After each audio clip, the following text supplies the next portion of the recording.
Good day, everyone. So for today's review session, we're going to discuss about differential calculus. So ano nga ba yung differential calculus? It is a branch of mathematics concerned with determination, properties, and application of derivatives and differentials compared sa integral calculus. Derivatives. Yung derivatives, it tells us the slope of a function at any point. There are rules we can follow to find derivatives.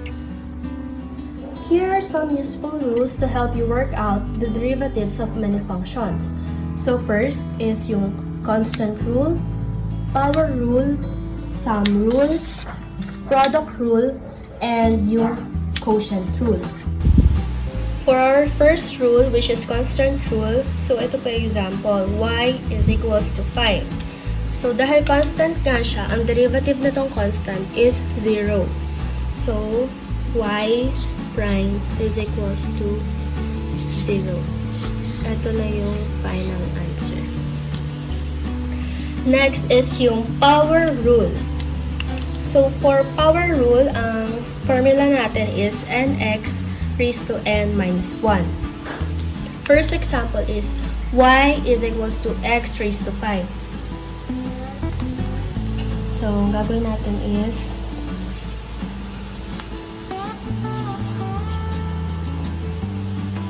derivative of y with respect to x equals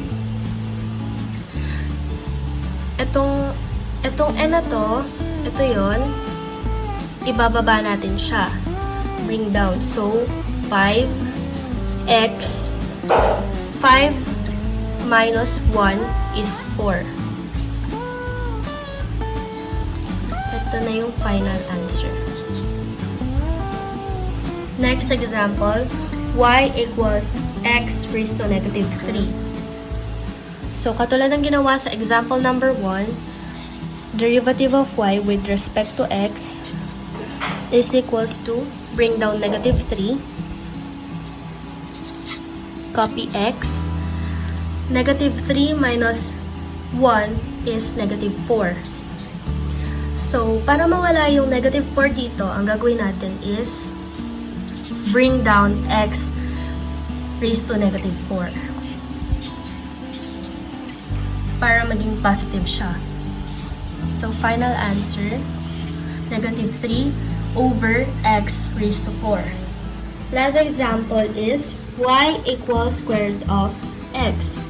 So, dito, una natin gagawin is itong square root, ilalabas natin siya para maging exponent siya. So, ang mangyayari is y equals x raised to 1/2. So, kagaya ng ginawa natin sa number 2 example and 1, derivative of y with respect to x equals, bring down 1/2, copy x, then 1/2 minus 2 over 2 is negative 1/2. So, para mawala ulit yung negative sign dun sa exponent, ibababa natin siya. So, 1 over 2x 1 raised to 1/2. Final answer. Next rule is sum rule. So, ang formula natin dito is derivative of u over dx plus derivative of v over dx. First example is y is equals to 3x cubed plus 8x raised to 9. So, ang gagawin natin is derivative of y with respect to x equals 3 times 2 is 6 x 2, itong exponent na to, n minus 1. So, 2 minus 1 is 1. So, hindi na natin ilalagay dito kasi understood na siya na ang exponent na tong x na to is 1. Plus 8 multiplied by 9 is 72. 9 minus 1 is 8. So, final answer, 6x plus 72x raised to 8. Next example, y equals x cubed minus x squared plus 1. So, gagawin natin ulit is derivative of y with respect to x equals x cubed, bring down 3. 3 minus 1 is 2. Minus, bring down 2. 2 minus 1 is 1. So, hindi na ulit ilalagay dito yung 1. So, ang derivative ng constant is 0. Yun yung unang-unang formula. So, hindi na natin siya ilalagay. Final answer, 3x squared minus 2x. Fourth rule is product rule. So, yung formula dito is u derivative of v over dx plus v derivative of u over dx. First example is quantity 3x plus 4 multiplied by quantity 2x minus 1. So, ang gagawin dito, hanapin mo yung u and v. So, itong una, yung u. Itong pangalawa is yung v. So, ang gagawin, y prime equals u, copy u, 3x plus 4, derivative of v. So, derivative na itong 2x minus 1 is 2. Plus v, copy lang tong v, 2x minus 1, then derivative ng u, itong 3x plus 4, derivative niya is 3. After niyan, makuha yung u and v, ang gagawin natin is i-multiply itong nasa open and close parentheses dito sa labas. So, 3x times 2 is 6x. 4 times 2 is 8. Plus, 2x times 3 is 6x. Then, negative 1 times 3 is negative 3. So, after nyan, ipagkakombine natin yung like terms. So, 6x plus 6 is equals to 12x. 8 minus 3 is positive 5. So, final answer, 12x plus 5. Last example para sa product rule is y equals quantity 3 minus 2x quantity 2 minus 3x. So, ito yung u, ito yung v. Y prime, so u, copy u, 3 minus 2x, then derivative ng v is negative 3, plus, copy v, 2 minus 3x, derivative ng u, negative 2. So, ang gagawin ulit natin is i-multiply itong nasa loob ng parenthesis dito sa labas. So, 3 times negative 3 is negative 9. Negative 2x times negative 3 is positive 6x. Plus, 2 times negative 2 is negative 4. Times negative 3x times negative 2 is positive 6x. So, combine like terms. 6x plus 6x is positive 12x.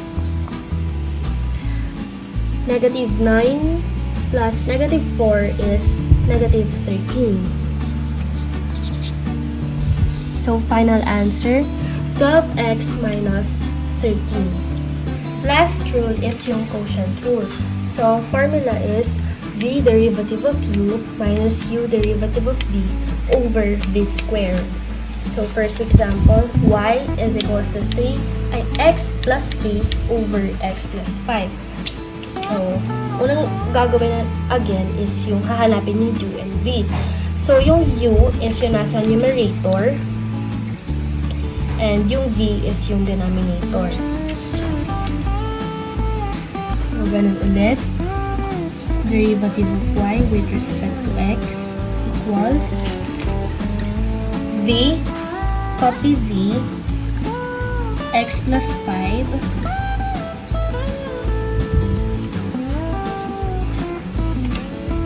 and derivative ng u is 1, huwag na lang isulat, minus yung u, copy u, x plus 3. So, derivative ng v is 1 ulit. Hindi na natin siya isusulat kasi imumultiply lang din naman siya by 1. So, as is pa rin naman yung magiging sagot. Over v squared.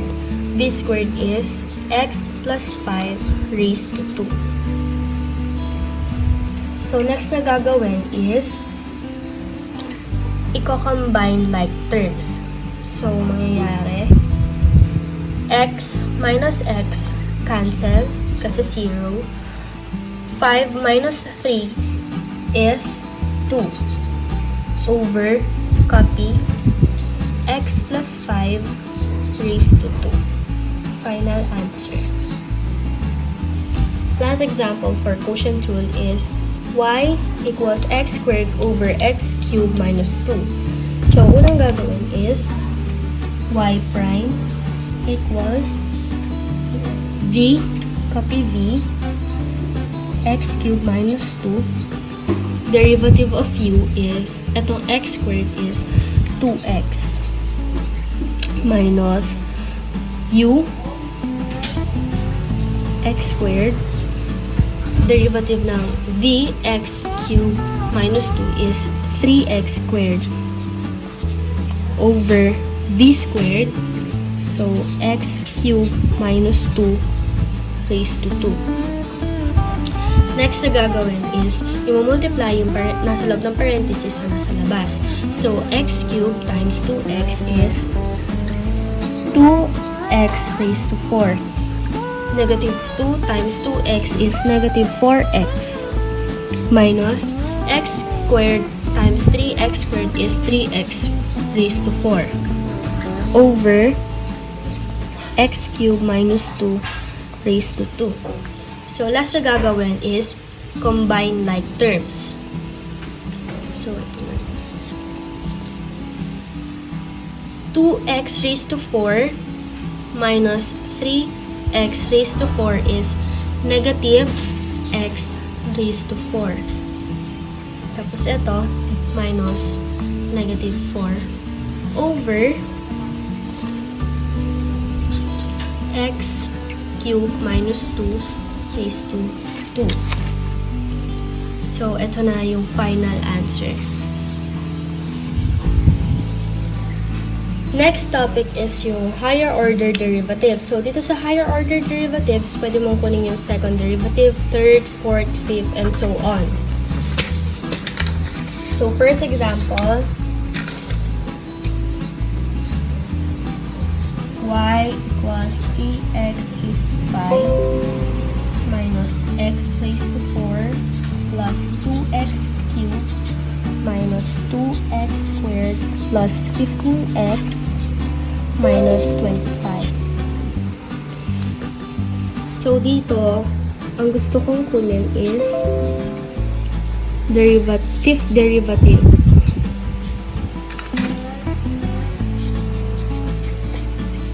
So, dito, pag ganyan nakasulat, 5, ibig sabihin ang hinihingi is yung fifth derivative.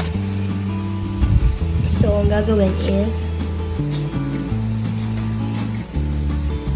y prime. So, 5 times 3 is 15. 5 minus 1 is 4. X raised to 4, bring down 4. 4 minus 1 is 3. 3 times 2 is 6. 3 minus 1 is 2. 2 times 2 is 4. 2 minus 1 is 1. So, hindi na need na isulat yung 1. Plus, derivative of 15x is 15. And derivative of a constant is 0. So, pwedeng ilagay, pwedeng hindi.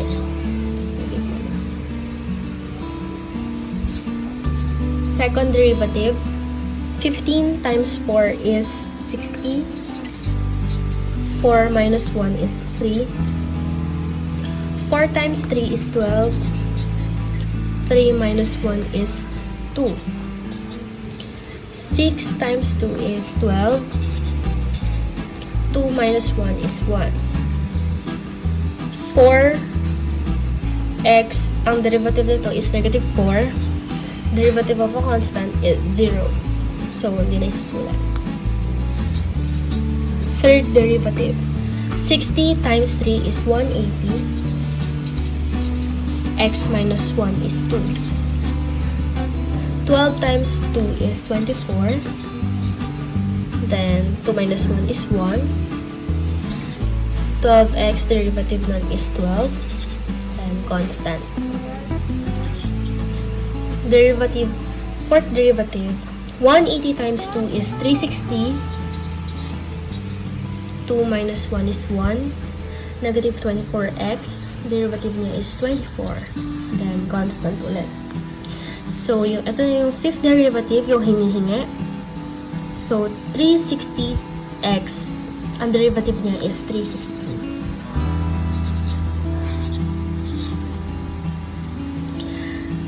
Then, constant. So, ang final answer is 360.